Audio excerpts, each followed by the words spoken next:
अस्सलाम students.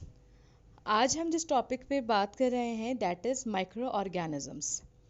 Micro organisms क्या होते हैं? Micro means small. वो तमाम चीज़ें, वो तमाम ऑर्गेनिज्म जो कि हमें नेकेड आई से नज़र नहीं आते, हम उन्हें देखने के लिए माइक्रोस्कोप को यूज़ करते हैं और वो तमाम ऑर्गेनिजम्स माइक्रो ऑर्गेनिजम्स कहलाते हैं।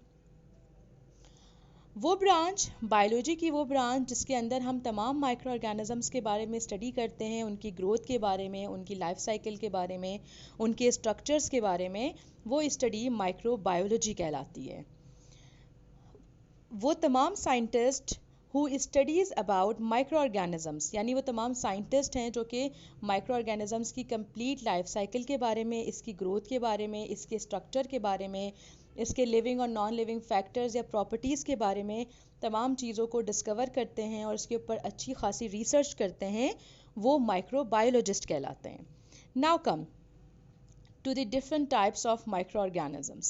There are 5 following types: bacteria, algae, fungi, protozoa and viruses.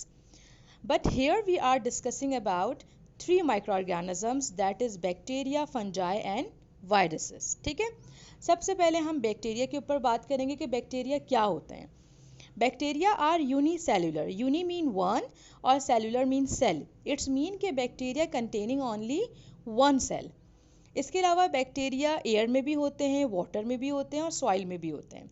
यानी बैक्टीरिया हम जब इनहेल करते हैं, सांस लेते हैं, गैस को अंदर इनहेल करते हैं, तो वो हमारे अंदर एयर के ज़रिए, गैसेस के ज़रिए हमारी बॉडी के अंदर भी जा सकते हैं।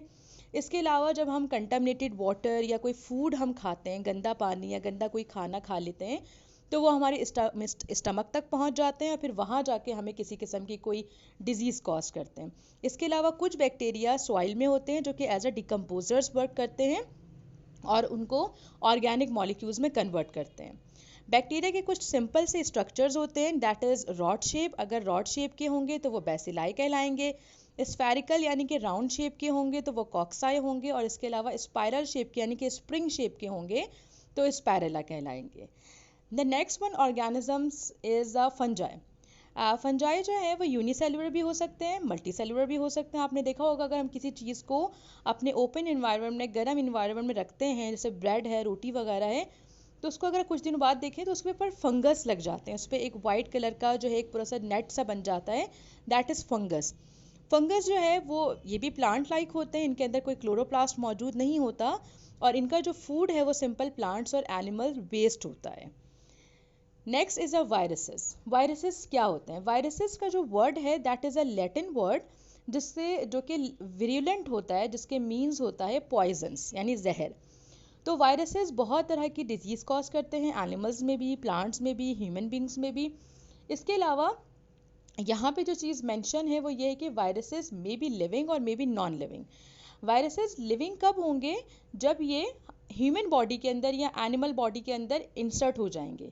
इनका जब डीएनए चला जाएगा तो ये एक्टिव हो जाएंगे और ये अपनी मज़ीद कॉपीज़ बनाना शुरू कर देंगे। और ये इनएक्टिव कब रहेंगे? जब ये ह्यूमन बॉडी के बाहर होंगे। ठीक है, देखें आपके पास इनसाइड दी होस्ट है, तो ये आपके पास जैसे ही अंदर आएगा इसकी मल्टीप्लिकेशन स्टार्ट हो जाएगी, इसकी मज़ीद कॉपीज़ बनने लग जाएंगी और इन नंबर्स ये बस्ट हो जाएंगी होस्ट सेल के अंदर आके और ये मज़ीद सीवियर हो जाएंगी, वर्स कंडीशन हो जाएगी और इसकी मज़ीद कॉपीज़ बनेंगी और जो पर्सन फॉल सिक यानी पर्सन जो है वो मज़ीद क्या हो जाएगा? बीमार हो जाएगा। इसके अलावा कुछ हमारे पास माइक्रो ऑर्गेनिजम्स के हार्मफुल इफ़ेक्ट्स भी होते हैं और यूज़फुल इफ़ेक्ट्स भी होते हैं। But first of all we are discussing about useful effects of micro organisms. हमें जो है माइक्रो ऑर्गेनिज्म से बहुत सारी चीज़ें बनाने को मिलती हैं, दैट इज़ कर्ड है, ब्रेड है। इसके अलावा कुछ बेकिंग इंडस्ट्रीज़ में हम इन तमाम माइक्रो ऑर्गेनिजम्स को यूज़ भी करते हैं क्योंकि तमाम micro organisms in the absence of oxygen gas workout करते हैं। ये आपके पास तमाम के तमाम एनारोबिक होते हैं, ऑक्सीजन की इनको नीड नहीं होती है। ये कार्बन डाइऑक्साइड के प्रेजेंस में तमाम चीज़ों को वर्क करते हैं, इसलिए जो भी चीज़ आप इसकी प्रेजेंस में बनाते हैं वो अच्छी खासी जो है वो बेक फॉर्म में आपको मिलती है।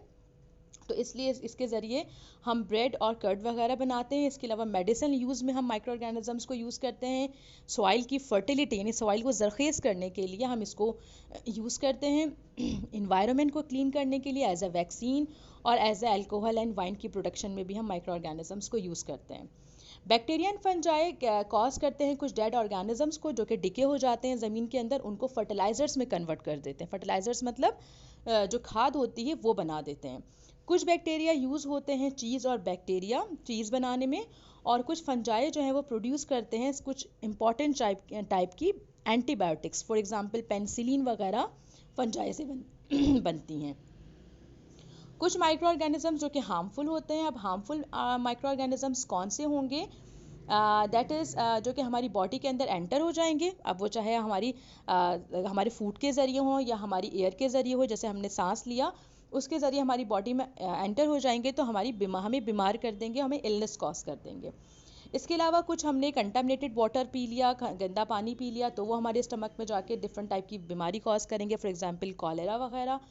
इसके अलावा बैक्टीरिया के जो एक्शंस होते हैं वो रिमेन्स बिटवीन द टीथ, यानी कि हम खाने के बाद कुछ बैक्टीरियाज हमारे दांतों में रह जाते हैं और वो दांतों में रहकर कुछ एसिड बना देते हैं, और वो एसिड से क्या होता है कि हमारे जो दांत हैं वो डिके हो जाते हैं, टूटने लग जाते हैं या झड़ने लग जाते हैं या फिर वो वीक हो जाते हैं। तो ये बैक्टीरिया, अगर आप खाना खाते हैं तो लाजमी आपको उसके बाद ब्रश करना चाहिए ताकि वो जो बैक्टीरिया आपके दांतों पर है वो ख़त्म हो जाए। इसके अलावा जो कुछ फूड है वो टर्न्स हो जाता है बैड, यानी कि ख़राब हो जाता है because of the bacteria and fungi, bacteria और फंजाई की प्रेजेंस की वजह से। इसके अलावा कुछ हार्मफुल माइक्रो ऑर्गेनिजम्स हैं जो कि कॉज करते हैं बहुत सारी डिजीज़ कंडीशन को, यानी जिसमें आप एलर्जी भी कह सकते हैं कि आपकी पूरी बॉडी में एलर्जी हो जाती है, जो कि आप पिक्चर में भी देख रहे हैं। सब कुछ डिजीज़ ऐसी होती हैं जो कि स्प्रेड होती हैं, यानी फैलती हैं पर्सन टू पर्सन। अगर आप एक दूसरे की चीज़ों को यूज़ करते हैं या आप अगर कफिंग या स्नीजिंग हो रही है, अगर आप कोई कवर नहीं कर रहे हैं माउथ को, तो इसके ज़रिए भी इन्फेक्शन स्प्रेड हो जाता है। ये तमाम बैक्टीरियाज बहुत सारे की बीमारी कॉज करते हैं। इसमें इन्फ्लुएंजा, जिसे आप इसको नज़ला कहते हैं, फ्लू कहते हैं, मीजल्स हैं, मम्स है और चिकन पॉक्स वगैरह, ये कुछ डेंजरस डिजीज़ हैं जो कि कुछ माइक्रो ऑर्गेनिजम्स कॉज करते हैं। इसके अलावा how do micro organism spread, कैसे स्प्रेड होंगे? The first of all food and drink के ज़रिए, खाने या पीने की चीज़ों के ज़रिए हो सकते हैं, छींक के ज़रिए, खांसने के ज़रिए हो सकते हैं, डायरेक्ट कांटेक्ट, आप किसी की चीज़ को यूज़ कर रहे हैं, उसका हेयर ब्रश यूज़ कर रहे हैं, उसका टूथ ब्रश यूज़ कर लिया या टॉवल यूज़ कर लिया, तो भी इन्फेक्शन स्प्रेड हो जाएगा। इसके अलावा मॉस्किटोज़ और फ्लाइज के ज़रिए हो सकता है। इसके अलावा माइक्रो ऑर्गेनिज्म स्प्रेड होता है एयर में। अब हम इन तमाम माइक्रो ऑर्गेनिजम्स को कैसे प्रिवेंट कर सकते हैं, कैसे जो है वो फैलने से रोक सकते हैं? सबसे पहले first of all you have to wash your hands. सबसे पहले अपने हाथों को धोइए खाने से पहले और after using the toilet. Second one is the hot water drink, यानी थोड़ा सा हॉट वाटर अगर आप पीते हैं तो उससे आपकी बॉडी में मौजूद जो भी माइक्रो ऑर्गेनिजम्स होते हैं वो बहुत हद तक किल हो जाते हैं। The next one is cover your mouth. जब आप अपने माउथ को कवर करते हैं ड्यूरिंग कफिंग एंड स्नीजिंग तो माइक्रो ऑर्गेनिज्म स्प्रेड नहीं होते एयर में और वो फिर पर्सन टू पर्सन ट्रांसफ़र नहीं होते। द नेक्स्ट वन इज़ कि डोंट शेयर, अपनी पर्सनल चीज़ों को आप शेयर मत कीजिए। टूथब्रश है, टॉवल है, कॉम है, अपनी पर्सनल चीज़ों को आप शेयर नहीं करेंगे तो जो भी इन्फेक्शन है आप तक ही रहेगा और वो दूसरे लोगों तक नहीं पहुँचेगा। आई होप कि आपको ये तमाम टॉपिक समझ में आया होगा और इस पे तमाम चीज़ों को आप सही से समझेंगे, उस पर कॉन्सेंट्रेट करेंगे। ओके स्टूडेंट्स, थैंक यू, अल्लाह हाफ़िज़।